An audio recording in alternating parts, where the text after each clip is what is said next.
Delhi NCR gas chamber में तब्दील होता जा रहा है। प्रदूषण का स्तर दिन प्रतिदिन बढ़ता जा रहा है। जहां दिल्ली के कई इलाकों में एयर क्वालिटी इंडेक्स 500 तक पहुंच गया, तो वहीं साइबर सिटी गुरुग्राम में भी एयर क्वालिटी इंडेक्स 350 को पार कर गया है। गुरुग्राम में कई ऐसे इलाके हैं जहां एयर क्वालिटी इंडेक्स 380 दर्ज किया गया है, जिसके बाद गुरुग्राम स्वास्थ्य विभाग भी लोगों में सावधानी बरतने की अपील कर रहा है। वहीं एक्सपर्ट की माने तो दिल्ली एनसीआर में प्रदूषण बढ़ने के कई कारण हैं, जिसमें इंडस्ट्रियल वेस्ट, गाड़ियों से निकलने वाला धुआं और डस्ट पार्टिकल जैसे कण भी शामिल हैं, जिस वजह से प्रदूषण का स्तर लगातार बढ़ता जा रहा है। वहीं इसी दौरान लोगों से अपील भी की जा रही है कि वे जब भी घर से बाहर निकले तो मास्क लगाकर निकले, और वहीं बच्चों और बुजुर्ग को खास तौर पर ध्यान रखने के लिए अपील की गई है, क्योंकि प्रदूषण का बढ़ता स्तर बच्चों और बुजुर्गों के लिए हानिकारक साबित हो सकता है। डॉक्टर साहब, लगातार पोल्यूशन बढ़ रहा है, किस तरह के एहतियात लोग बरत सकते हैं इस पे? इस समय क्योंकि आपने देखा है कि यह जो दिवाली के आसपास जो प्रदूषण का AQI है, और इसमें गाइडलाइन भी जारी की जाती है सरकार की तरफ से भी, कई बार जो पाबंदियां हैं वो भी लगाई जाती है। जो पोल्यूशन में इसमें क्योंकि आपने देखा कि जो सांस के मरीज हैं उनको सबसे ज़्यादा खतरा रहता है, अस्थमा, दमा होने की बीमारियाँ। साथ में साथ एक पोल्यूशन, इवन इंडोर जो पोल्यूशन है वो बच्चों में निमोनिया का कारण बन जाता है।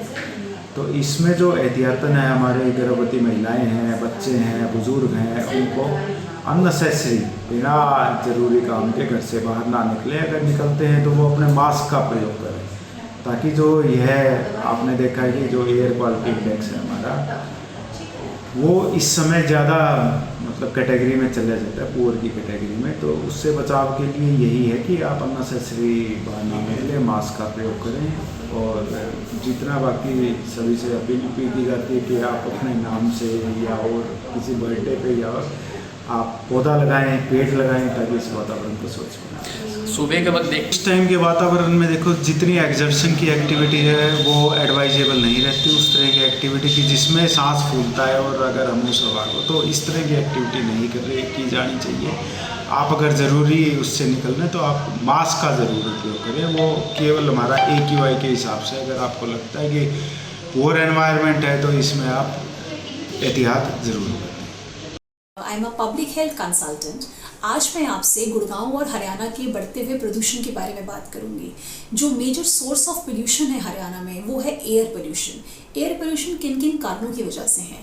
सबसे पहले व्हीकल एमिशन की वजह से, दूसरा इंडस्ट्रियल वेस्ट की वजह से, तीसरा कंस्ट्रक्शन वेस्ट की वजह से, और उसके बाद जो यूसेज ऑफ डीजल जनरेटर्स हैं उसकी वजह से, and last but not the least जो क्रॉप रेजिड्यू बर्निंग होती है। अब हम इससे कैसे बचें? इससे बचने का तरीका क्या है? सबसे पहले सरकार को बहुत ही स्ट्रिक्ट एक्शन लेने पड़ेंगे। इंडस्ट्रियल वेस्ट जो होता है उसके नॉर्म्स पे वो इंडस्ट्रीज नहीं चलती हैं। कम से कम 350 इंडस्ट्रीज हैं हरियाणा के अंदर, और स्पेशली गुड़गांव के अंदर मैं बात कर रही हूँ। और कंस्ट्रक्शन वेस्ट के प्रॉपर नॉर्म्स होने चाहिए।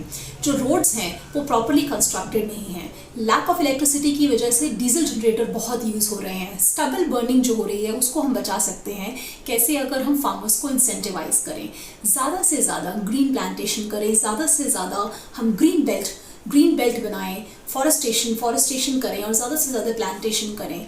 And in the last but not the least, I would request the local authorities and the government of Haryana so kindly look into the matter and penalize the people who are not actually working towards the norms of pollution.